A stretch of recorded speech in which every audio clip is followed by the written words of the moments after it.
Bismillahirrahmanirrahim. Assalamualaikum warahmatullahi wabarakatuh. Perkenalkan, nama saya Muhammad Nur Hakim, NIM 2020-0710-153, Prodi Komunikasi Penyiaran Islam, Fakultas Agama Islam, Universitas Muhammadiyah Yogyakarta. Di sini saya akan memaparkan materi tentang memahami dakwah Islam di masyarakat Melayu pedesaan di Provinsi Riau. Materi ini bertujuan untuk melengkapi tugas sejarah dakwah Nusantara. Pengertian dakwah.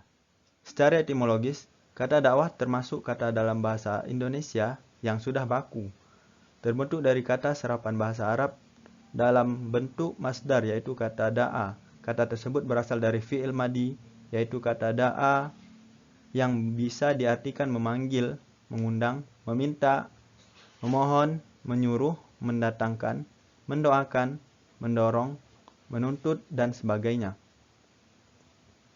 Menurut Kamus Besar Bahasa Indonesia, dakwah berarti penyiaran propaganda, penyiaran agama, dan pengembangannya di kalangan masyarakat, seruan untuk memeluk, mempelajari, dan mengamalkan ajaran agama.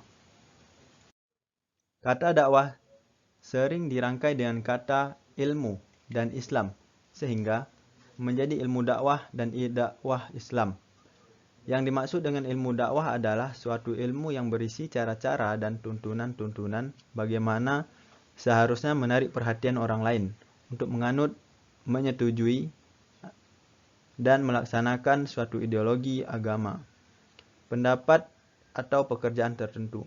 Orang yang menyampaikan dakwah disebut da'i atau juru dakwah, sedangkan orang yang menjadi objek dakwah disebut mad'u. Pada dasarnya, istilah dakwah dalam bahasa Arab mempunyai pengertian yang luas.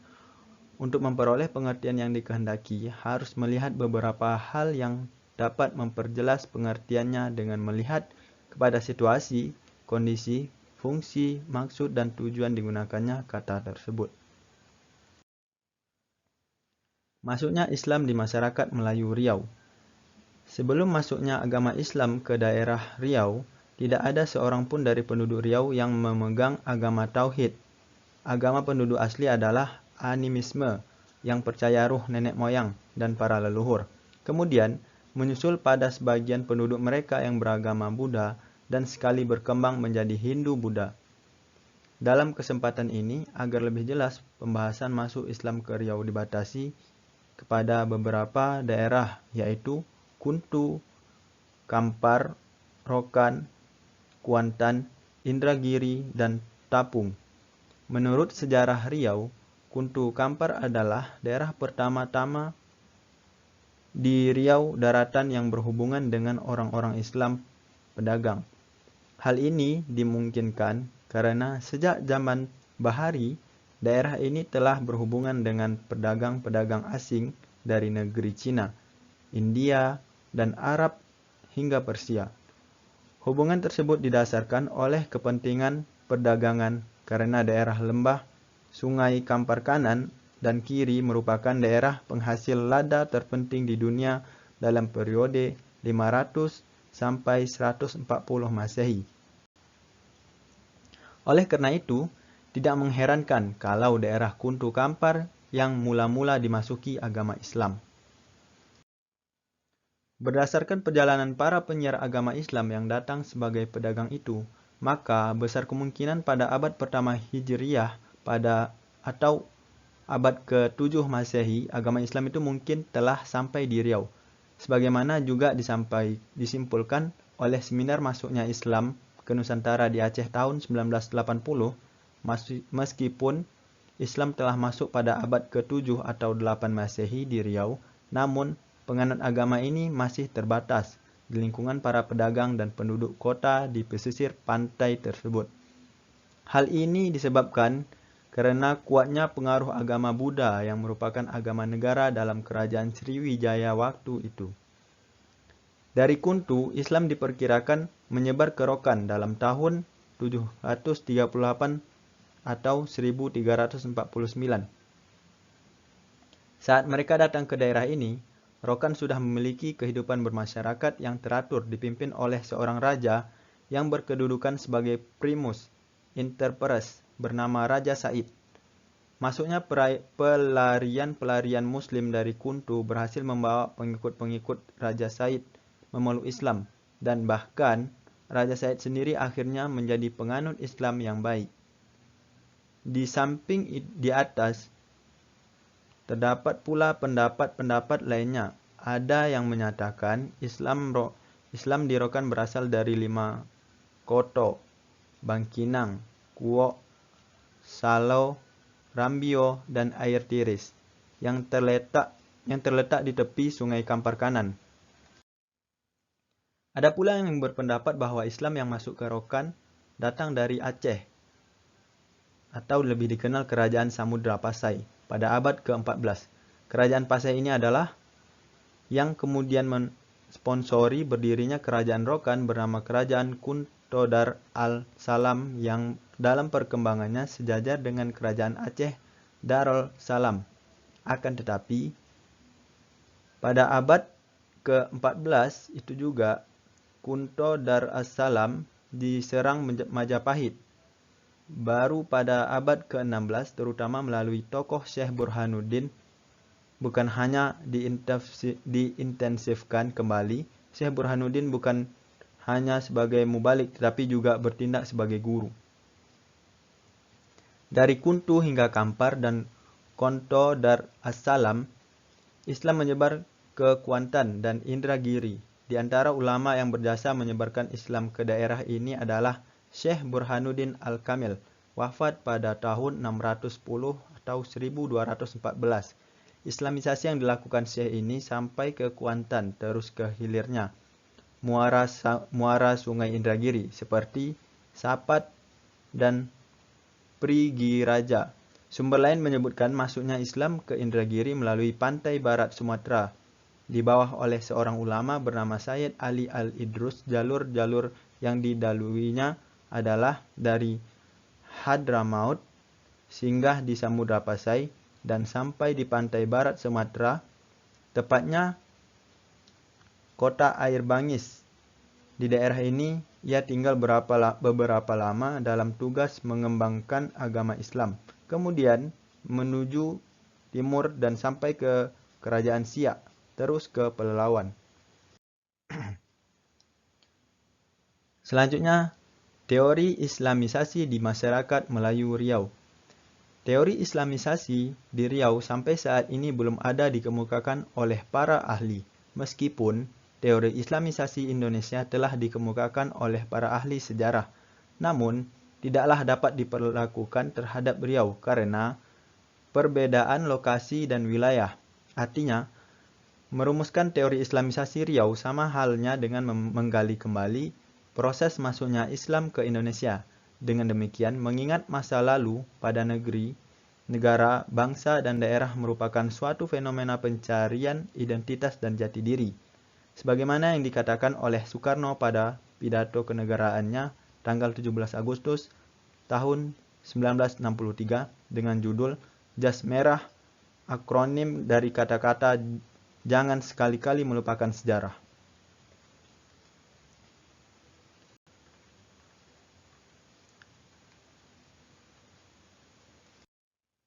Berdasarkan istilah yang diucapkan oleh Bung Karno tersebut, maka dapat dipahami bahwa sejarah merupakan sesuatu yang sangat penting dalam kehidupan.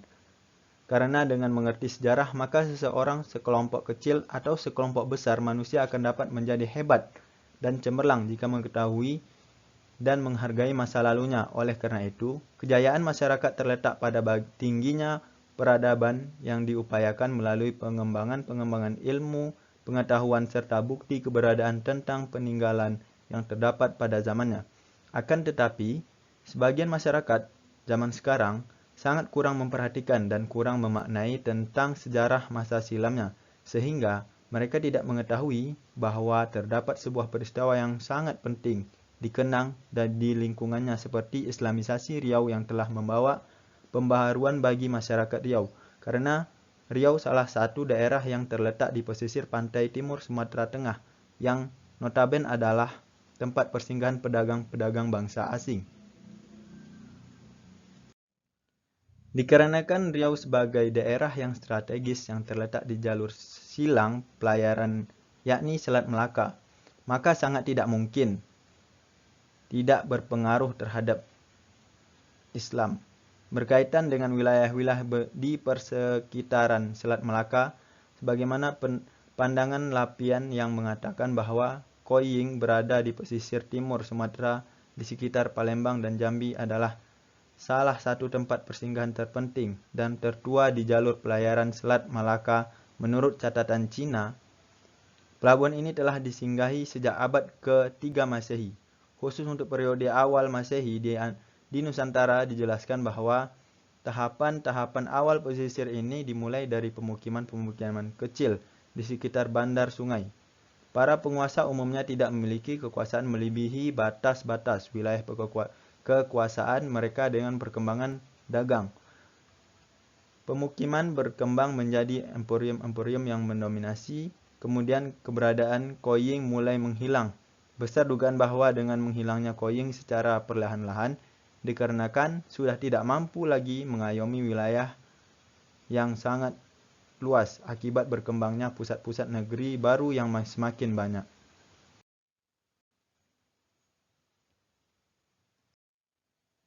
Dampak Islamisasi terhadap budaya masyarakat Melayu Riau. Bertolak dari pandangan bahwa agama dijadikan sebagai landasan budaya, maka dalam kehidupan masyarakat Melayu, hal itu dapat dilihat dari rentang kehidupan mereka.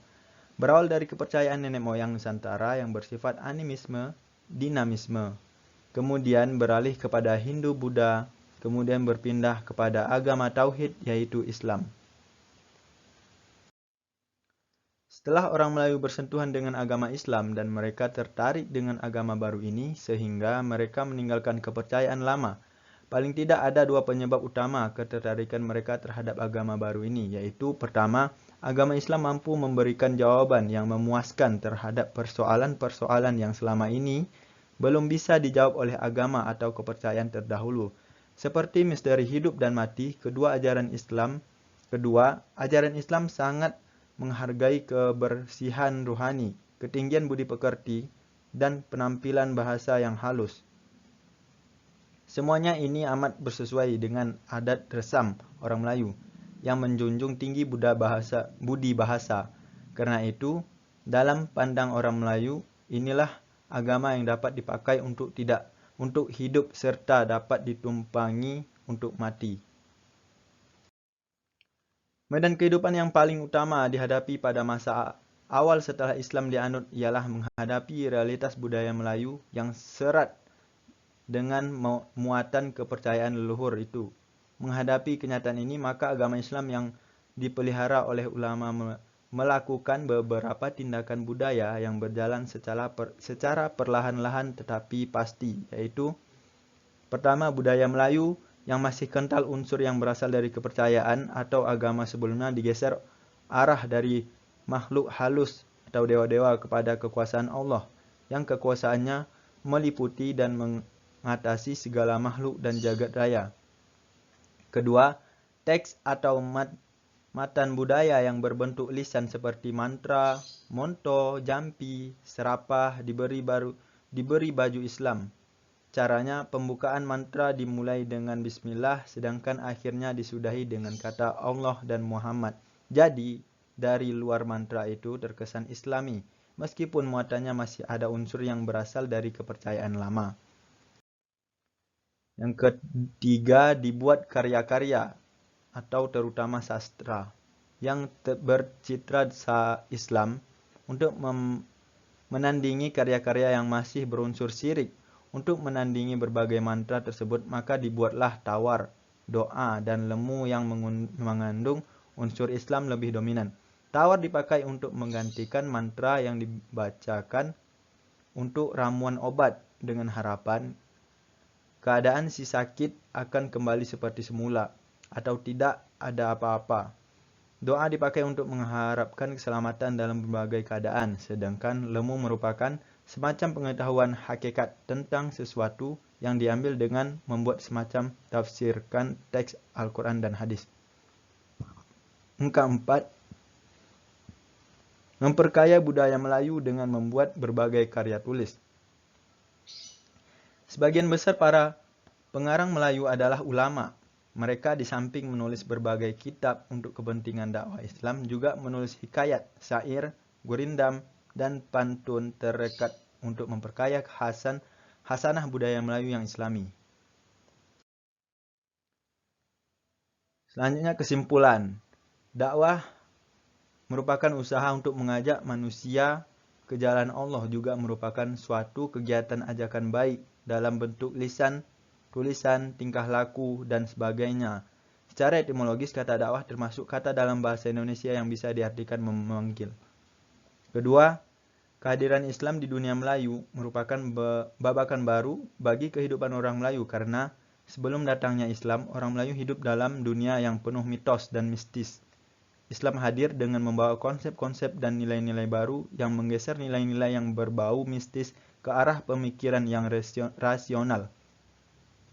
Islam juga mampu memecahkan persoalan-persoalan yang tak terpecahkan dalam keyakinan orang Melayu sebelumnya. Di samping itu, ada dalam kebudayaan Melayu bersumber dari Islam dan tidak boleh ada pertentangan adat dengan Islam. Jika terdapat pertentangan, maka adatlah yang harus mengalah. Teori Islamisasi di Riau sampai saat ini belum ada dikemukakan oleh para ahli. Meskipun teori Islamisasi Indonesia telah dikemukakan oleh para ahli sejarah, namun tidaklah dapat diberlakukan terhadap Riau karena keberadaan lokasi dan wilayah. Artinya, merumuskan teori Islamisasi di Riau sama halnya dengan menggali kembali proses masuknya Islam ke Indonesia.